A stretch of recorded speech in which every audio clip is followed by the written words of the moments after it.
Oke, baik. Kita mulai saja ya.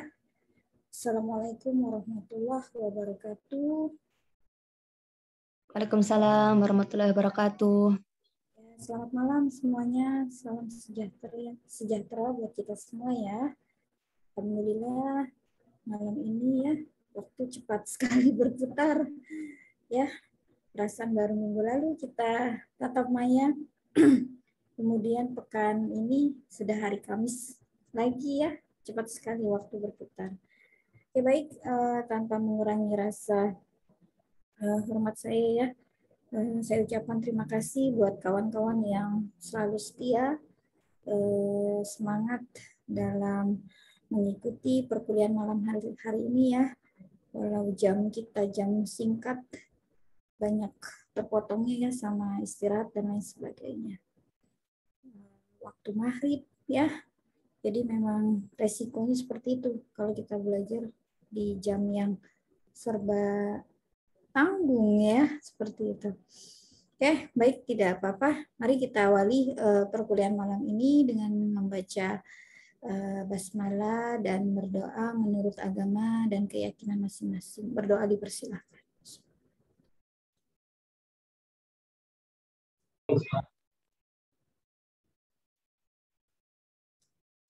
Selesai. Oke, terima kasih. Ya, kita awali diskusi kita hari ini ya. Seperti sebelumnya ya. Tadi kita sudah rileks sejenak perihal perubahan ya di bidang perpajakan. Sebenarnya sih update tentang ilmu di bidang perpajakan. Ya, minggu-minggu ini kita bukan dikejutkan ya, tapi memang ada sebuah reformasi ya, perubahan, lahirlah atau terbitlah undang-undang harmonisasi peraturan perpajakan ya, yang tujuannya salah satunya adalah untuk mewujudkan cita-cita Indonesia maju ya, seperti itu. Oke, mohon izin Ibu sedikit mengulas ya, agar mengulas tentang undang-undang HPP ya. Mohon izin Ibu share screen. Baik, sudah terlihat kawan-kawan semua? Sudah, Ibu. Ya. Baik, kalau sudah, nah ini ya. Jadi minggu kemarin sih tepatnya ya, kita pemerintah menerbitkan sebuah undang-undang yang bernama adalah harmonisasi peraturan perpajakan. Nah, lahirnya atau terbitnya undang-undang harmonisasi peraturan perpajakan ini merupakan sebuah fenomena yang saat ini terjadi ya di Indonesia. Terus kemudian salah satunya adalah pemulihan ekonomi nasional. Seperti itu kan ya. Jadi mengubah ketentuan terkait dengan kuasa hukum ya, wajib pajak yang tercantum dalam pasal 32 ayat 3A Undang-Undang KUP. Nah, ini tadi Intan Pandini menyampaikan seperti itu ya. Terus Deva juga berpendapat bahwa Undang-Undang HPP mengubah dan menambah regulasi terkait perpajakan ya, yaitu mengubah Undang-Undang KUP, ya, Undang-Undang PPH, Undang-Undang PPN, kemudian Undang-Undang PPN, Undang-Undang mengatur pajak karbon, mengubah undang-undang cukai, serta mengatur program pengungkapan sukarela wajib pajak atau PSP ya. Nah, tujuannya ya meningkatkan pertumbuhan ekonomi yang berkelanjutan dan mendukung percepatan pemulihan ekonomi, mengoptimalkan penerimaan negara, mewujudkan sistem perpajakan yang lebih berkeadilan dan berkepastian hukum, ya, mereformasi administrasi, konsolidasi perpajakan, perluasan basis perpajakan, dan meningkatkan kepatuhan sukarela wajib pajak. Oke.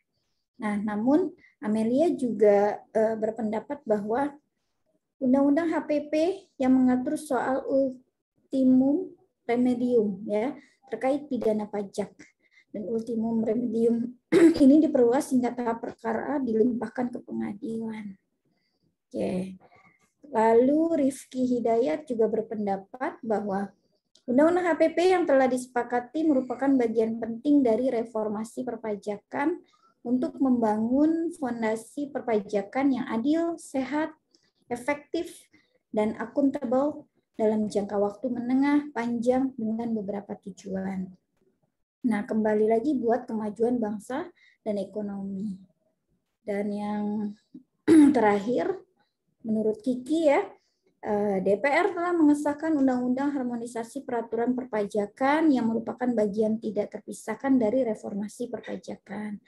Reformasi perpajakan dilakukan untuk mendukung upaya percepatan pemulihan ekonomi dan pembangunan nasional melalui penataan ulang sistem perpajakan agar lebih kuat di tengah tantangan pandemi dan dinamika masa depan yang harus terus diantisipasi.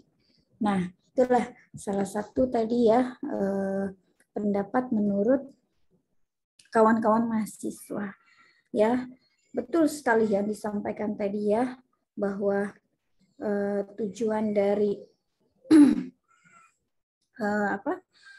undang-undang HPP ini ya adalah pemulihan ekonomi ya nasional ya di tengah badai kondisi pandemi COVID-19 ini ya. Insya Allah kita bisa lalui ya, kita bisa hidup normal lagi seperti biasa, kita bisa belajar lagi bertatap muka ya kan, dan seterusnya seperti itu. Sebentar, mohon izin.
Oke, baik, saya lanjutkan ya, bahwa fenomena saat ini ya sedang berlangsung ya, bahwa pemerintah saat ini telah menerbitkan undang-undang harmonisasi ya tadi peraturan perpajakan atau yang kita kenal dengan undang-undang HPP ya.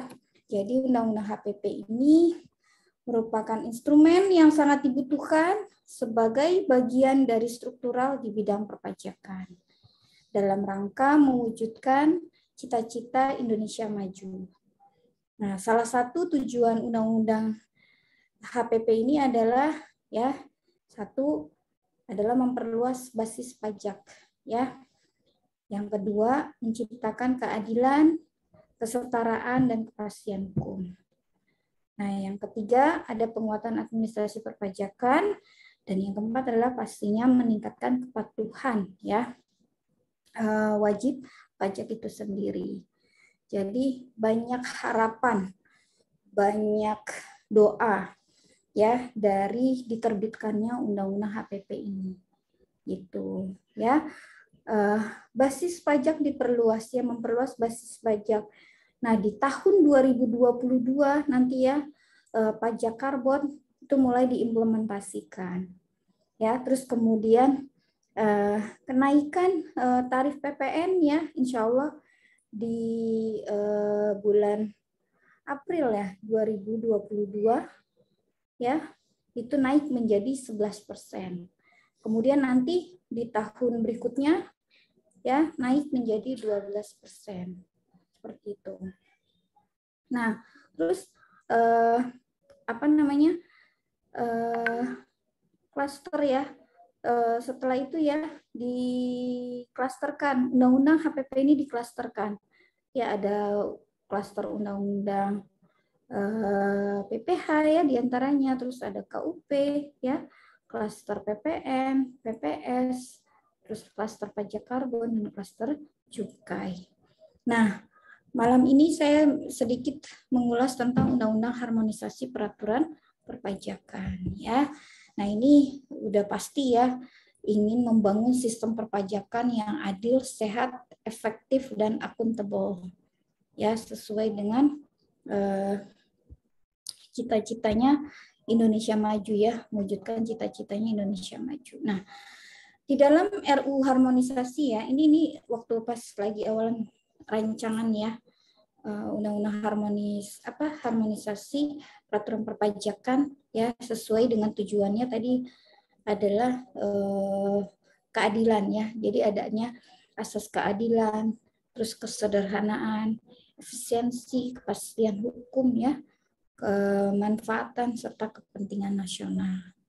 Ya, yang tujuannya adalah meningkatkan pertumbuhan dan mendukung percepatan pemulihan ekonomi ya.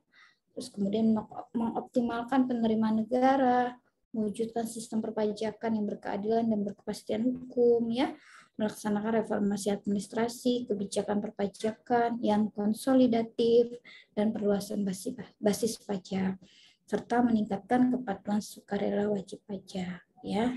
Nah, muatannya ya muatan isi dan pemberlakuan. Nah, ini perubahannya yang tadi sudah saya sampaikan ya, bahwa nanti perubahan Undang-Undang PPH itu berlaku di tahun pajak 2022 ya. Terus perubahan Undang-Undang PPN itu berlaku mulai 1 April 2022.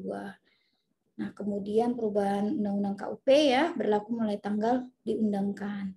Program pengungkapan sukarela atau tax amnesty jilid 2 ya, ini berlaku 1 Januari sampai dengan 30 Juni 2022.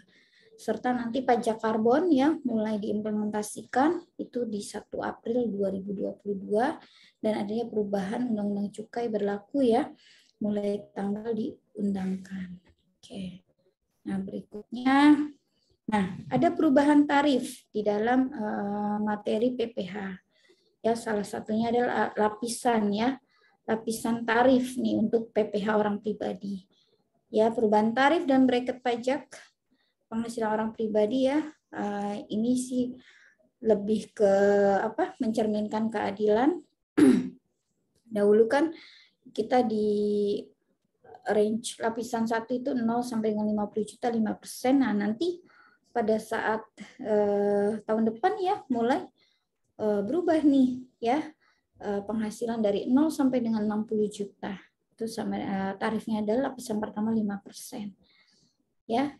Terus lapisan kedua berubah menjadi 60 juta ya, di atas 60 juta sampai dengan 250 juta itu 15%.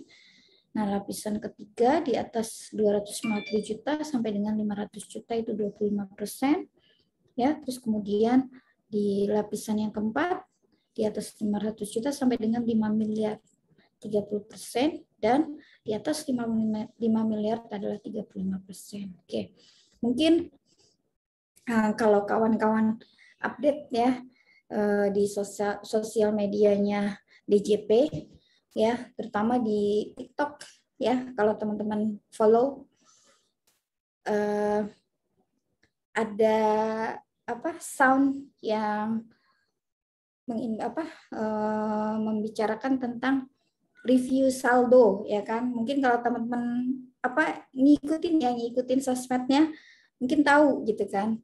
Nah, dari situ terungkap secara sukarela bahwa kalangan milenial lah terutamanya nih, anak-anak muda sekarang itu uangnya tuh banyak.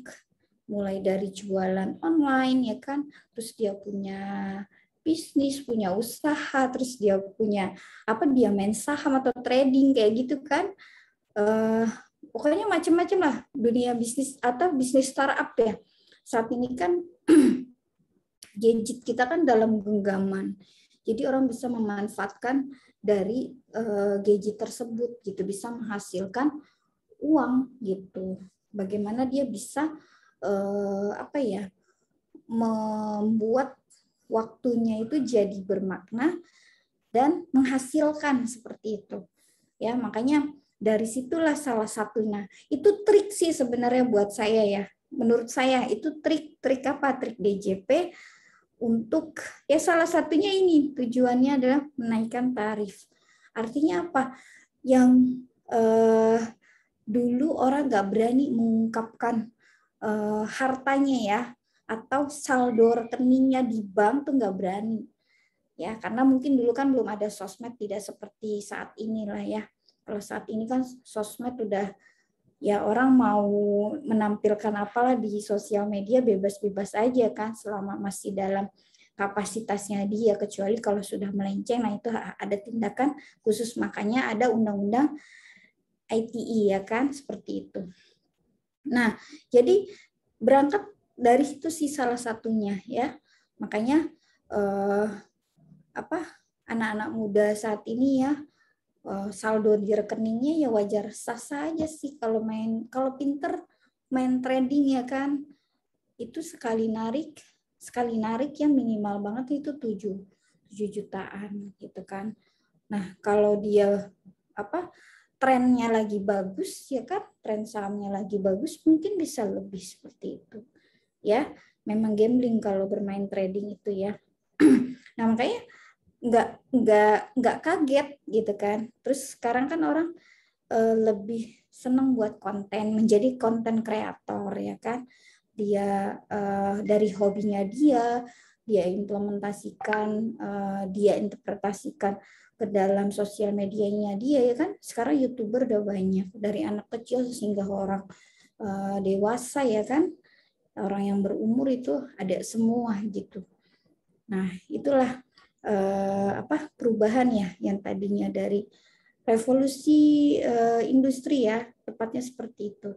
Sekarang memang dunia digitalisasi, jadi orang bebas mengeksplorkan dirinya seperti itu. Nah, makanya muncul di sini yang muda-muda tuh uangnya tuh banyak gitu, bahkan ada dari penghasilan dia sebulan bisa sampai di atas 5 miliar. Makanya di sini disebutkan nih, muncul tarif PPh orang pribadi baru nih ya, 5 miliar, di atas 5 miliar sebesar 35% gitu. Nah, itu triknya kemarin DJP membuat sound review saldo, itu salah satunya adalah untuk pas, memang momennya pas banget lahirnya sebelum terbitnya undang-undang ya, dari Omnibus Law ya kan. Terus DJP membuat sebuah ya, menurut saya sih ini ya, mengikuti perkembangan zaman gitu kan.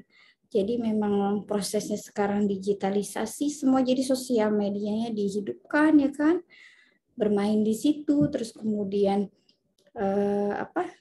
orang bebas bereksplor dan lain sebagainya, sehingga memutuskan untuk mengeluarkan sebuah tarif, yaitu sebesar 35% ini ya. Nanti yang omsetnya di atas 5 miliar, maka dia dikenakan tarif 35%.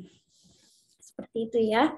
Nah, nanti ini diatur ya, di penghitungan PPh orang pribadi diterapkan atas penghasilan jumlahnya melebihi batas penghasilan, tidak kena pajak ya. Di dalam RUU HPP besaran PTKP tidak berubah ya, yaitu tetap untuk PP sendiri adalah 54 juta ya, atau 4,5 juta per bulan ya. Per tahunnya ada 54 juta. Terus tambahan kalau dia menikah ya, tambahannya 4,5 juta.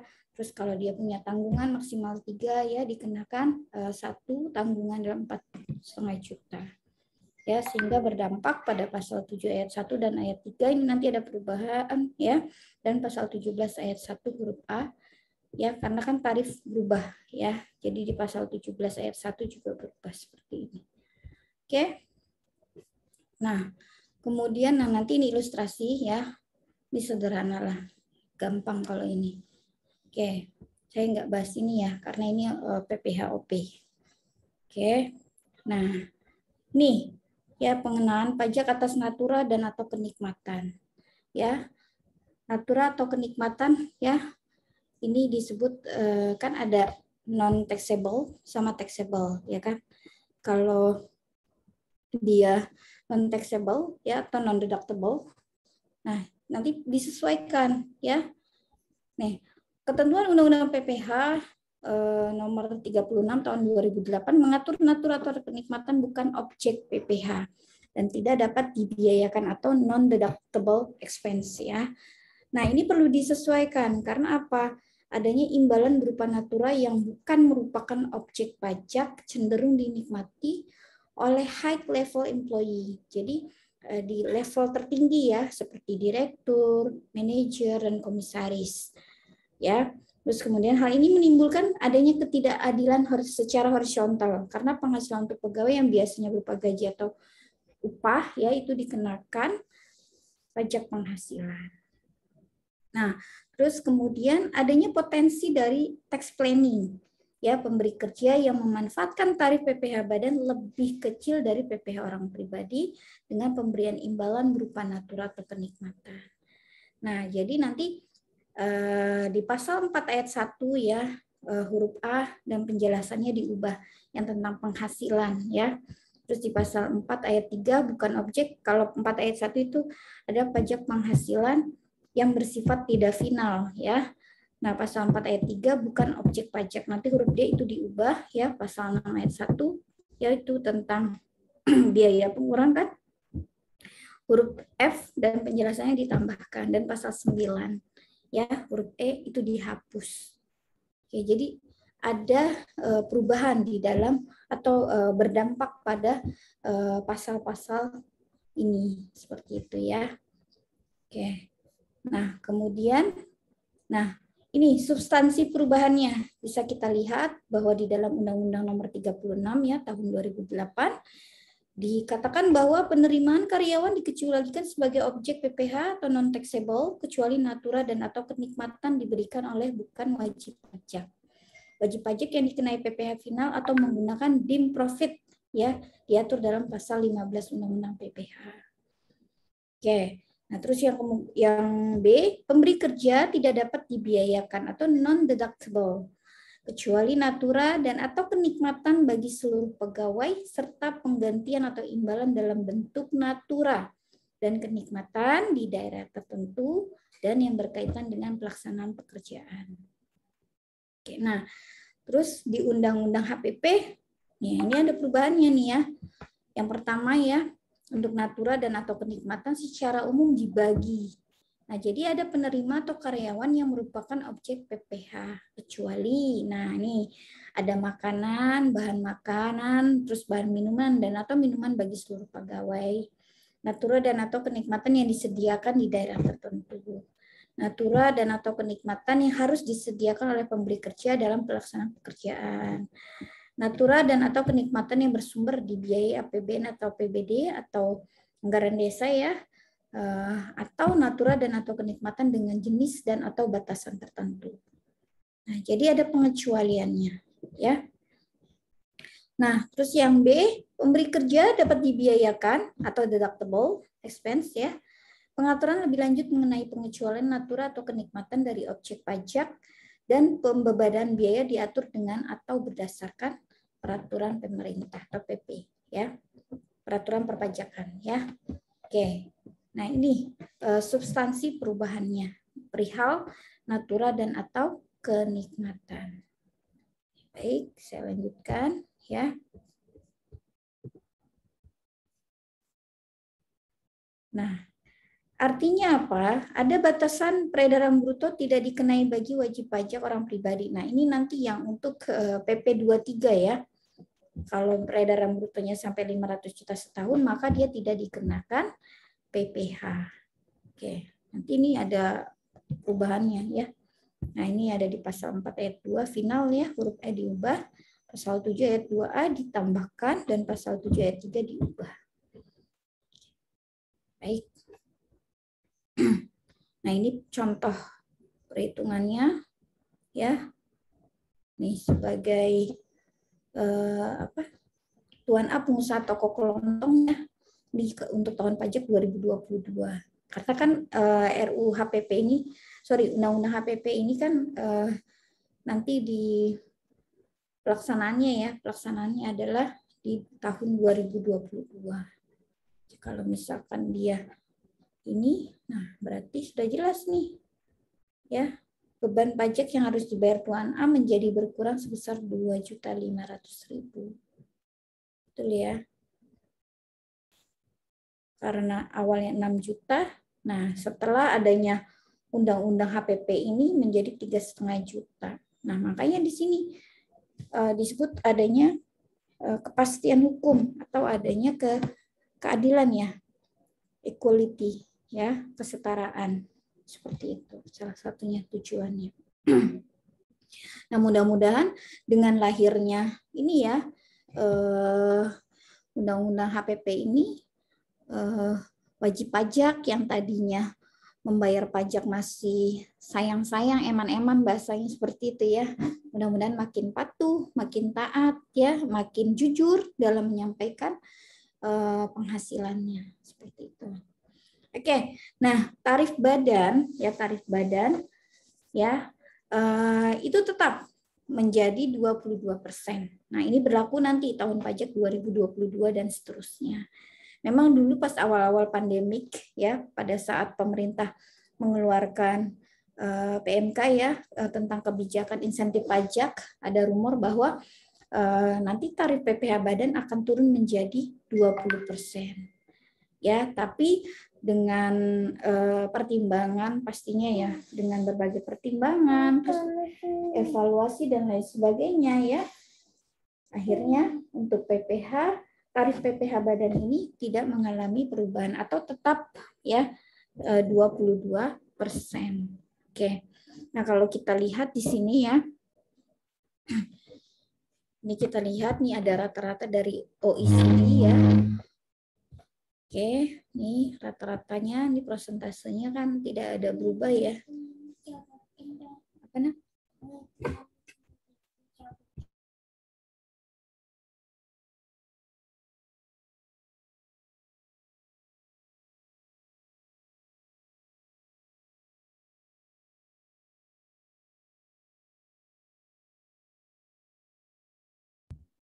Oke. Nah, ini prosentasenya. Nah, jadi kenapa ini tidak berubah atau tetap menjadi 22%?